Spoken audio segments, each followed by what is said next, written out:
L'histoire que vous allez entendre maintenant est basée sur des faits réels. Les noms des personnages ont été modifiés pour préserver leur identité. Dans l'histoire d'aujourd'hui, il a pleuré désespérément quand sa femme a donné naissance à un bébé noir, mais la vérité ne pouvait pas être aussi cruelle. Prenez un moment pour réfléchir à la leçon que cette histoire va vous offrir et, si vous êtes capable de comprendre, commentez ci-dessous afin que plus de personnes comprennent, et partagez-la avec ceux que vous aimez.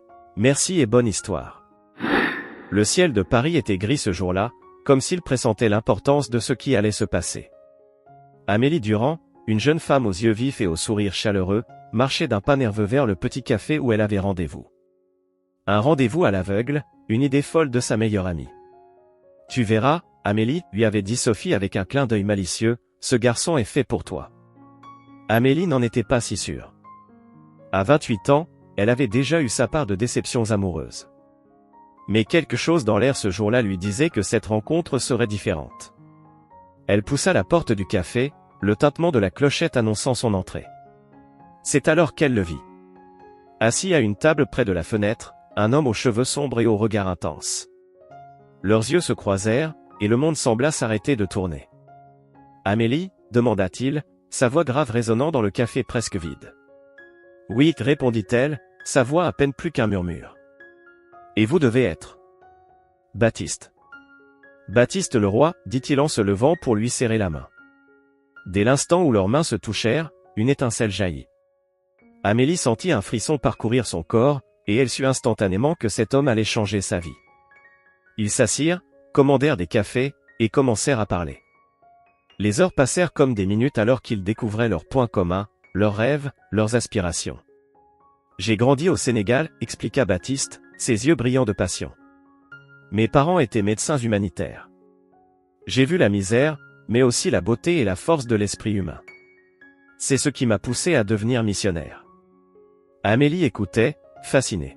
« Et moi qui pensais que ma vie à Lille était passionnante, dit-elle en riant doucement. »« Chaque vie est une aventure, Amélie, répondit Baptiste, son regard plongé dans le sien. C'est ce qu'on en fait qui compte. » Alors qu'il parlait, le ciel s'assombrissait à l'extérieur. Soudain, un éclair déchira le ciel, suivi d'un grondement de tonnerre qui fit trembler les vitres du café. Amélie sursauta, instinctivement se rapprochant de Baptiste. Il posa doucement sa main sur la sienne, un geste de réconfort qui semblait si naturel. « N'aie pas peur, murmura-t-il. Je suis là. » Ces mots, si simples, résonnèrent profondément en Amélie. Pour la première fois de sa vie, elle se sentait véritablement en sécurité, comprise, acceptée. La pluie commença à tomber, d'abord doucement, puis en trombe. Les autres clients du café se précipitèrent vers la sortie, ouvrant parapluie et relevant col. Mais Amélie et Baptiste restèrent assis, perdus dans leur bulle, inconscients du chaos qui les entourait. « Je sais que ça peut sembler fou, dit Baptiste, sa voix à peine audible par-dessus le bruit de la pluie, mais j'ai l'impression de te connaître depuis toujours. » Amélie sentit son cœur s'accélérer.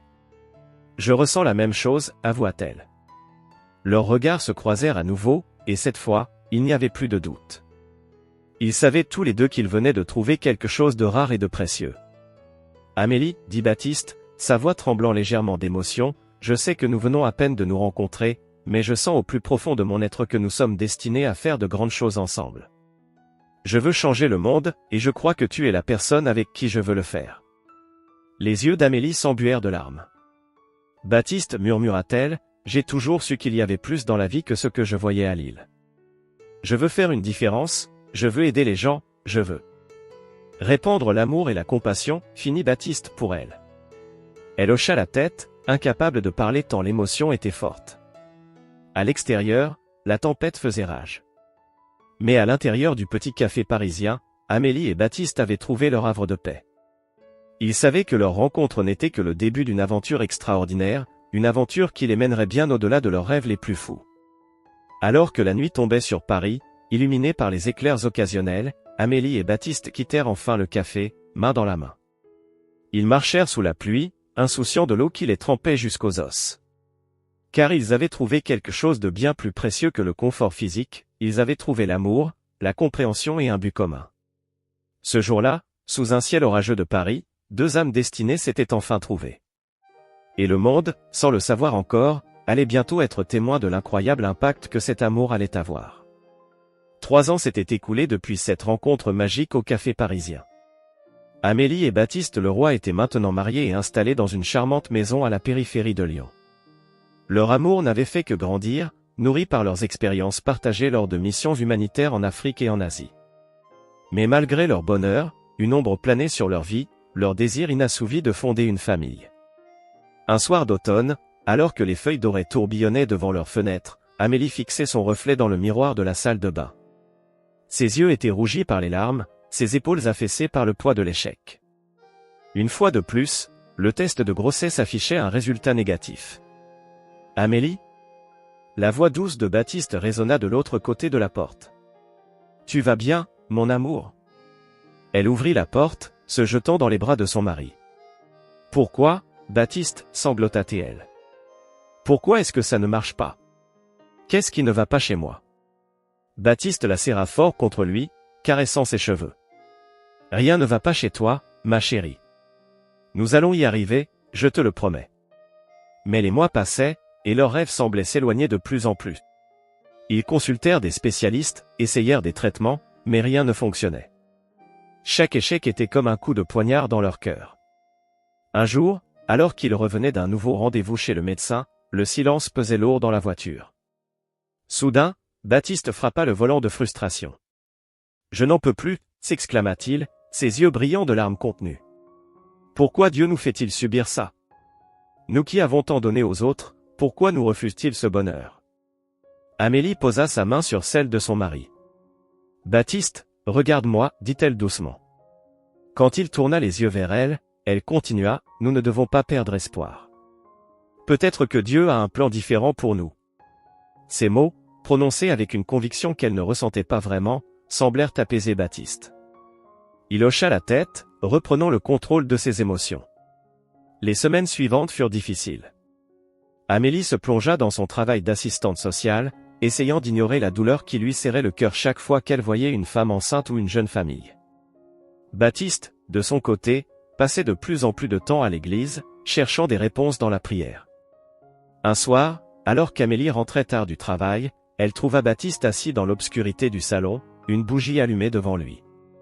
« Baptiste » appela-t-elle doucement, inquiète. Il leva les yeux vers elle, et pour la première fois depuis des semaines, elle vit une lueur d'espoir dans son regard. « Amélie, dit-il, sa voix tremblante d'émotion, je crois que j'ai compris.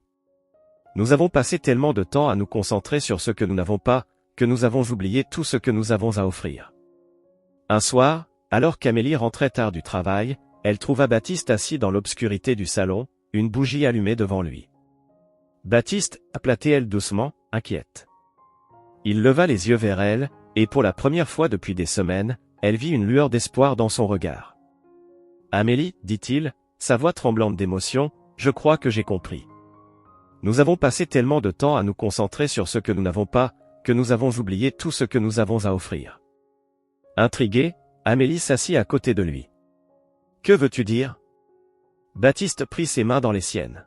« Et si notre incapacité à avoir des enfants biologiques était en réalité un signe? Un signe nous indiquant que notre amour est destiné à quelque chose de plus grand. » Amélie sentit son cœur s'accélérer. « Tu penses à l'adoption ?»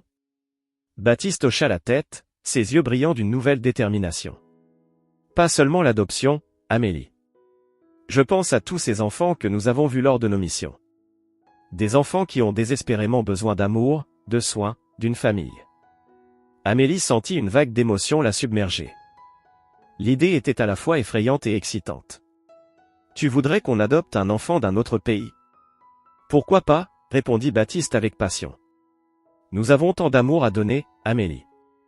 Peut-être que c'est notre véritable vocation, offrir un foyer à des enfants qui n'en ont pas. » Pendant un long moment, Amélie resta silencieuse, absorbant l'idée. Puis, lentement, un sourire se dessina sur ses lèvres. « Tu sais quoi, Baptiste? Je crois que tu as raison. C'est peut-être exactement ce que nous sommes censés faire. » Cette nuit-là, pour la première fois depuis des mois, Amélie et Baptiste s'endormirent avec un sentiment de paix et d'espoir. Ils ne savaient pas encore quels défis les attendaient, mais ils savaient qu'ensemble, ils pourraient les surmonter. Le lendemain matin, ils commencèrent leurs recherches sur les procédures d'adoption internationale. Le chemin serait long et semé d'embûches, mais ils étaient prêts à le parcourir. Car au bout de ce chemin, ils le savaient maintenant, les attendait la famille dont ils avaient toujours rêvé. Alors que le soleil se levait sur Lyon, illuminant leur maison d'une lumière dorée, Amélie et Baptiste se tenaient devant la fenêtre, main dans la main, regardant vers l'avenir avec un mélange d'excitation et d'appréhension. Leur voyage pour devenir parents ne faisait que commencer, mais il promettait déjà d'être l'aventure la plus extraordinaire de leur vie. Le printemps avait fait place à l'été, et l'air chaud de Lyon vibrait d'une énergie nouvelle pour Amélie et Baptiste Leroy. Leur décision d'adopter avait insufflé un nouvel espoir dans leur vie, mais le chemin s'avérait plus complexe qu'ils ne l'avaient imaginé. Un soir de juillet, alors que le soleil se couchait sur la ville, le couple était assis dans leur jardin, entouré de dossiers et de formulaires. « Je n'aurais jamais cru que donner de l'amour pouvait être si bureaucratique », soupira Amélie, feuilletant un énième document. Baptiste posa sa main sur la sienne. « Je sais que c'est frustrant, mon amour, mais chaque formulaire nous rapproche de notre but. » Soudain, le téléphone sonna, brisant la quiétude du soir.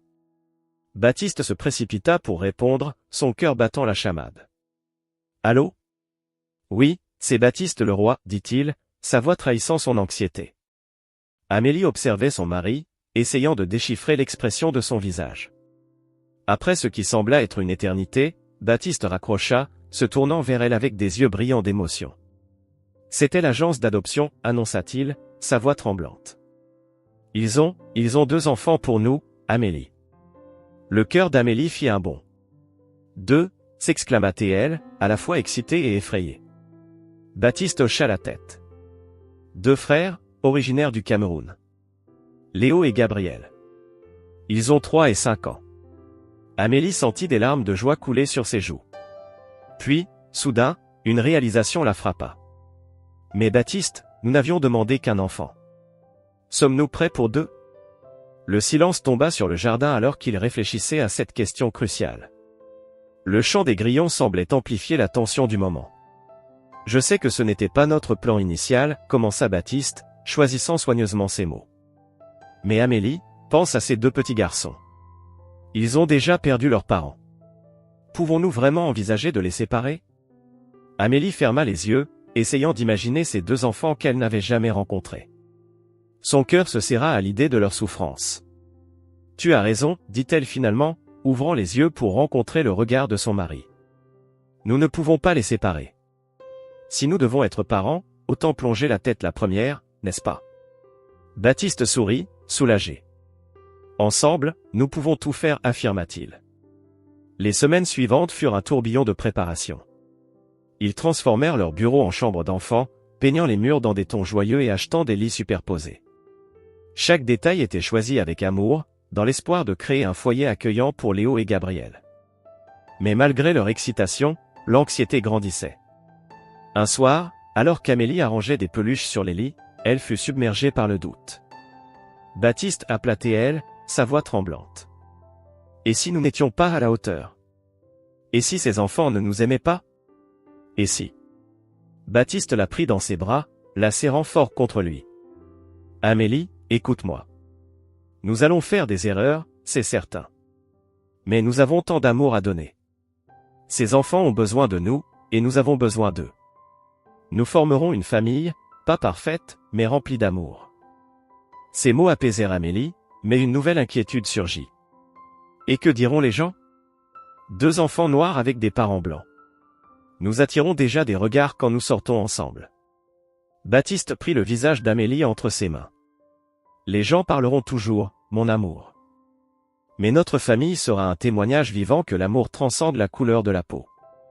Nous apprendrons à nos fils à être fiers de leur héritage, tout en leur montrant qu'une famille se construit avec le cœur, pas avec la génétique. Le jour du départ pour le Cameroun arriva enfin. Amélie et Baptiste se tenaient à l'aéroport de Lyon, leurs valises remplies de vêtements, de jouets et d'espoir. Alors qu'ils s'apprêtaient à embarquer, Amélie serra la main de Baptiste. « C'est le début de notre plus grande aventure, » murmura-t-elle. Baptiste hocha la tête, ses yeux brillants d'anticipation. « Notre famille nous attend de l'autre côté de cet océan, » répondit-il. Alors qu'ils montaient dans l'avion, Amélie et Baptiste savaient que leur vie était sur le point de changer pour toujours. Ils allaient devenir parents, non pas d'un, mais de 2 petits garçons qui avaient désespérément besoin d'amour. Le chemin ne serait pas facile, mais ils étaient prêts à affronter tous les défis, main dans la main. L'avion décolla, emportant avec lui les rêves et les espoirs d'une famille en devenir. Dans le ciel au-dessus de la France, puis de la Méditerranée, et enfin de l'Afrique, Amélie et Baptiste se préparaient à rencontrer leur fil, à commencer leur nouvelle vie, et à prouver au monde que l'amour peut vraiment tout surmonter. 5 ans s'étaient écoulés depuis l'arrivée de Léo et Gabriel dans la vie d'Amélie et Baptiste Leroy. Leur maison à Lyon résonnait désormais des rires et des jeux des garçons, âgés maintenant de 8 et 10 ans. La famille avait trouvé son rythme, surmontant les défis de l'adoption et de l'intégration avec amour et patience. Pourtant, malgré le bonheur évident qui régnait dans leur foyer, Amélie sentait qu'une partie d'elle-même restait inassouvie. Un soir d'hiver, alors que les garçons dormaient à l'étage, elle se confia à Baptiste dans le salon faiblement éclairé par le feu de cheminée. « Je les aime plus que tout au monde, Baptiste, murmura-t-elle, les yeux fixés sur les flammes dansantes. Léo et Gabriel sont nos fils, dans tous les sens qui comptent. Mais... » Baptiste se rapprocha d'elle sur le canapé, sentant la tension dans sa voix. « Mais quoi, mon amour ?» Amélie prit une profonde inspiration, luttant contre les larmes qui menaçaient de couler. « Mais je ne peux pas m'empêcher de me demander ce que ça aurait été de porter un enfant. De sentir une vie grandir en moi. Je sais que c'est égoïste, mais ce désir ne m'a jamais vraiment quitté. » Baptiste enlaça sa femme, ressentant sa douleur comme si c'était la sienne. « Ce n'est pas égoïste, Amélie. C'est humain. Tu as le droit d'avoir ces sentiments. » Ils restèrent ainsi enlacés pendant un long moment, le crépitement du feu comme seul bruit de fond. Puis, Baptiste rompit le silence. « Et si nous essayions encore ?» proposa-t-il doucement. Amélie se redressa, surprise. « Tu veux dire, essayer d'avoir un bébé biologique ?» Baptiste hocha la tête. « Nous sommes plus âgés maintenant, c'est vrai. Mais la science a fait des progrès. Peut-être que cette fois. » L'espoir brillait dans les yeux d'Amélie, mais il était teinté de peur. « Et si ça ne marchait pas ? Je ne sais pas si je pourrais supporter une autre déception. » « Nous ne le saurons jamais si nous n'essayons pas, » répondit Baptiste en prenant ses mains dans les siennes. « Et quoi qu'il arrive, nous avons déjà une famille merveilleuse. » Les semaines suivantes furent remplies de rendez-vous médicaux et de discussions animées. Léo et Gabriel, sentant que quelque chose se tramait, posaient de plus en plus de questions. Un soir, lors du dîner, Léo demanda brusquement, « Maman, papa, est-ce que vous allez avoir un bébé ?» Amélie et Baptiste échangèrent un regard surpris. « Qu'est-ce qui te fait penser ça, mon chéri ?» demanda Amélie. « Vous chuchotez beaucoup, » répondit Gabriel.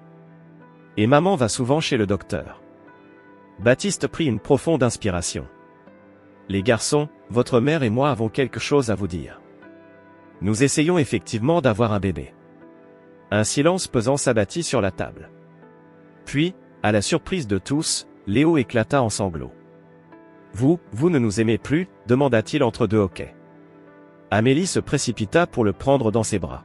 « Oh, mon petit cœur, bien sûr que nous vous aimons. Vous êtes nos fils, et rien ne changera jamais ça. Mais vous voulez un vrai bébé » murmura Gabriel, les yeux baissés. Baptiste s'agenouilla à côté de lui. « Gabriel, regarde-moi.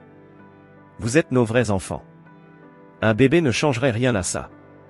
Nous voulons simplement agrandir notre famille, comme nous l'avons fait quand nous vous avons adopté. » Les semaines se transformèrent en mois, et l'espoir d'Amélie et Baptiste commença à s'effriter. Chaque test négatif était un coup dur, mais ils persévéraient, soutenus par l'amour de leur fils qui, après la conversation difficile, s'était montré étonnamment compréhensif et encourageant. Un jour, alors qu'Amélie rentrait d'un énième rendez-vous chez le gynécologue, elle trouva Baptiste dans le jardin, regardant Léo et Gabriel jouer au football. « Alors ?» demanda-t-il, l'espoir audible dans sa voix. Amélie secoua la tête, les larmes aux yeux. « Toujours rien. Le docteur dit que nos chances sont très faibles. » Baptiste la serra contre lui, et ensemble, ils regardèrent leur fils rire et courir sur la pelouse. « Tu sais, » dit doucement Amélie après un moment, « peut-être que le rêve que je n'ai pas réalisé n'est pas celui que je pensais. » Baptiste la regarda, intrigué. « Que veux-tu dire ? Je pensais que porter un enfant était mon rêve non réalisé. Mais en regardant Léo et Gabriel, je réalise que mon vrai rêve était simplement d'être mère. » Et ce rêve, je l'ai déjà réalisé. Baptiste sourit, ému par la sagesse de sa femme.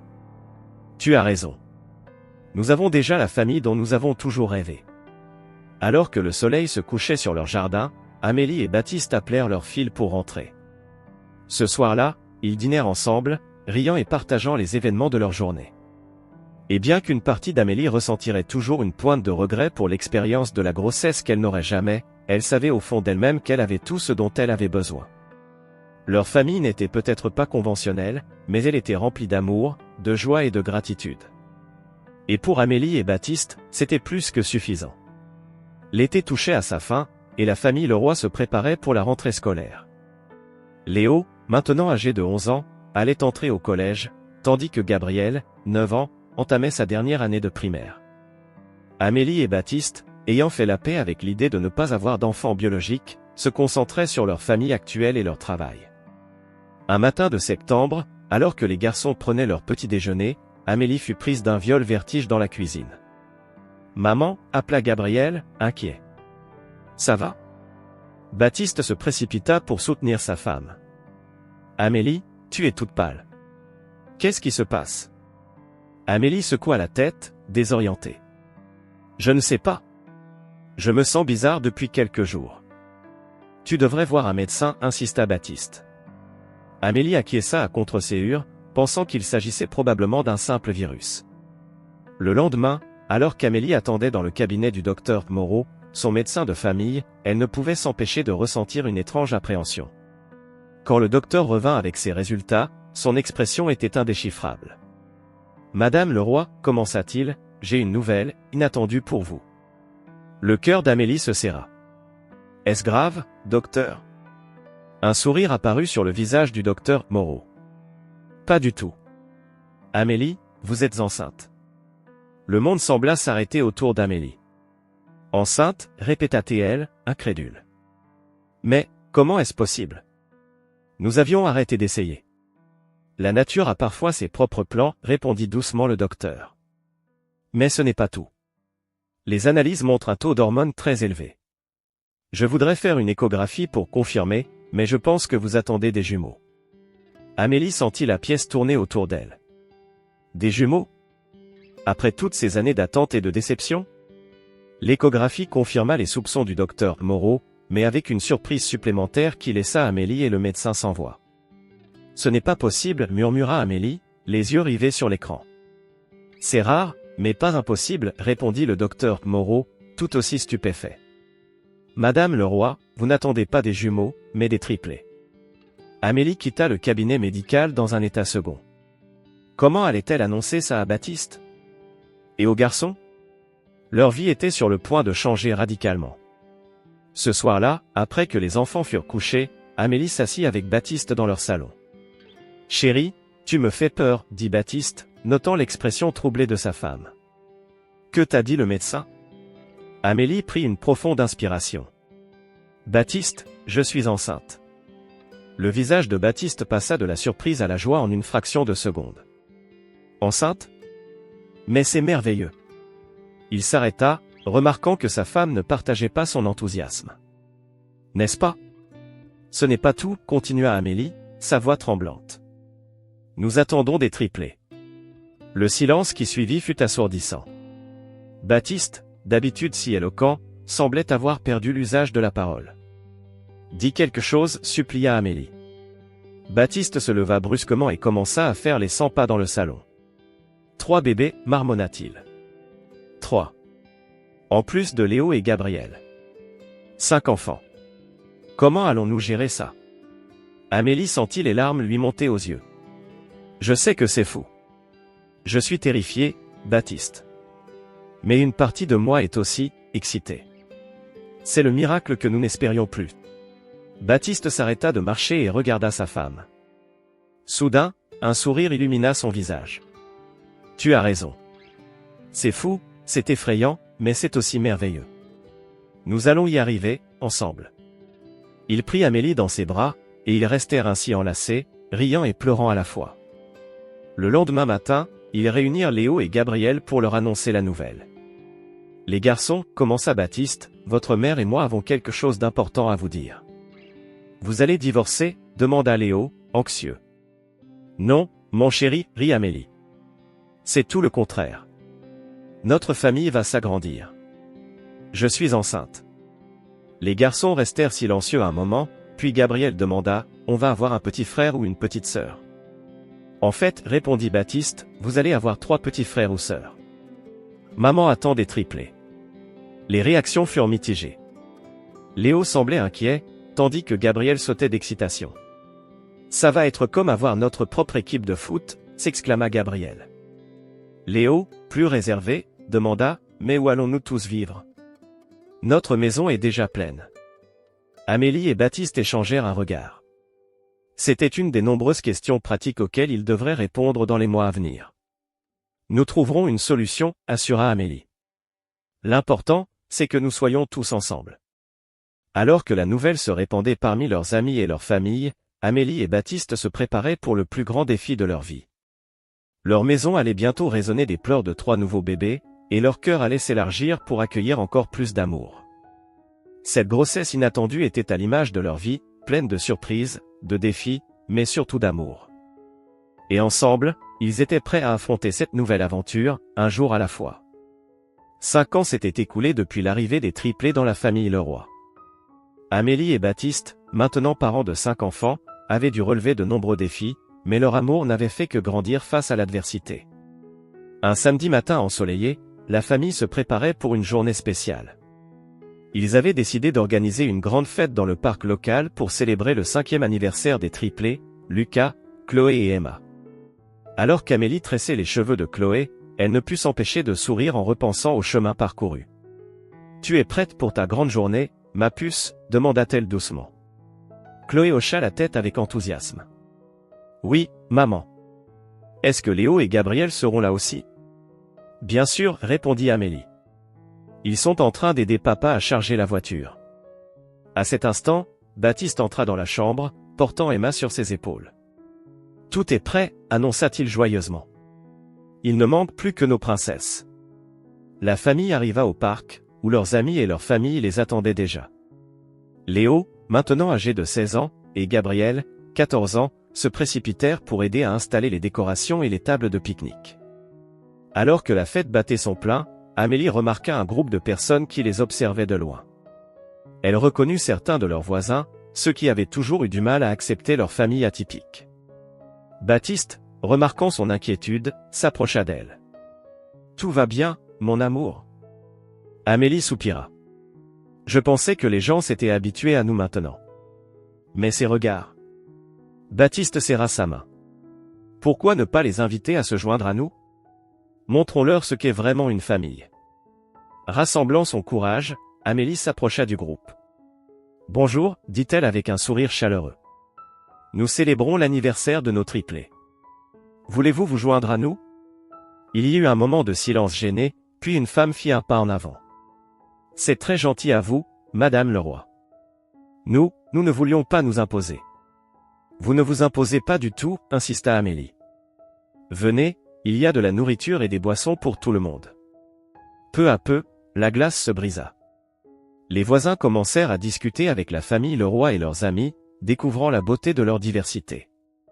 Plus tard dans l'après-midi, alors que les enfants jouaient joyeusement, une vieille dame s'approcha d'Amélie et Baptiste. « Je dois vous avouer quelque chose, dit-elle doucement. Au début, quand vous avez emménagé avec vos fils adoptifs, j'étais sceptique. Et quand les triplés sont arrivés, je ne comprenais pas comment vous pouviez gérer tout ça. Mais en vous voyant aujourd'hui, je réalise que j'avais tort. Votre famille est belle, et pleine d'amour. » Les yeux d'Amélie se remplirent de larmes. « Merci, murmura-t-elle. Ça signifie beaucoup pour nous. » À la fin de la journée, alors que le soleil commençait à se coucher, la famille Leroy se rassembla pour une photo de groupe. Léo et Gabriel, maintenant de jeunes hommes, se tenaient fièrement derrière leurs parents. Les triplés, fatigués mais heureux, étaient levés dans les bras d'Amélie et Baptiste. Alors que le photographe se préparait à prendre la photo, Baptiste regarda sa famille et sentit son cœur déborder d'amour et de gratitude. « Attendez, dit-il soudainement. » Se tournant vers la foule de leurs amis et voisins, il lança « Venez tous. Cette photo est pour célébrer la famille, et vous en faites tous partie. Il y eut un moment de surprise, puis des rires et des exclamations de joie alors que tout le monde se rassemblait autour de la famille Leroy. Le flash de l'appareil photo captura ce moment parfait, une mer de visages souriants, de toutes couleurs et de tous âges, unis par l'amour et l'acceptation. Plus tard cette nuit-là, alors qu'Amélie et Baptiste bordaient les triplés, Lucas demanda d'une voix endormie, « Maman, papa, pourquoi certaines personnes pensaient que notre famille était étrange ?» Amélie et Baptiste échangèrent un regard. « Parfois, mon chéri, répondit doucement Amélie, les gens ont peur de ce qui est différent. Mais quand ils apprennent à nous connaître, ils voient que l'amour est ce qui compte vraiment. Et notre famille a beaucoup d'amour, ajouta Baptiste en embrassant chacun des triplés sur le front. Alors qu'ils quittaient la chambre, Amélie et Baptiste s'arrêtèrent devant les portes de Léo et Gabriel, écoutant les sons étouffés de leur conversation et de leur rire. « Nous avons réussi, n'est-ce pas ?» murmura Amélie, se blottissant contre son mari. Baptiste hocha la tête, ému. « Oui, mon amour. Malgré tous les défis, malgré les regards et les jugements, nous avons créé quelque chose de beau. Notre famille est la preuve vivante que l'amour peut tout surmonter. » Cette nuit-là, alors que la maison Leroy s'endormait paisiblement, Amélie et Baptiste restèrent éveillés un peu plus longtemps, main dans la main, reconnaissants pour le chemin qu'ils avaient parcouru et excités pour l'avenir qui les attendait. Leur histoire était un témoignage du pouvoir de l'amour, de l'acceptation et de la famille, quelle que soit sa forme.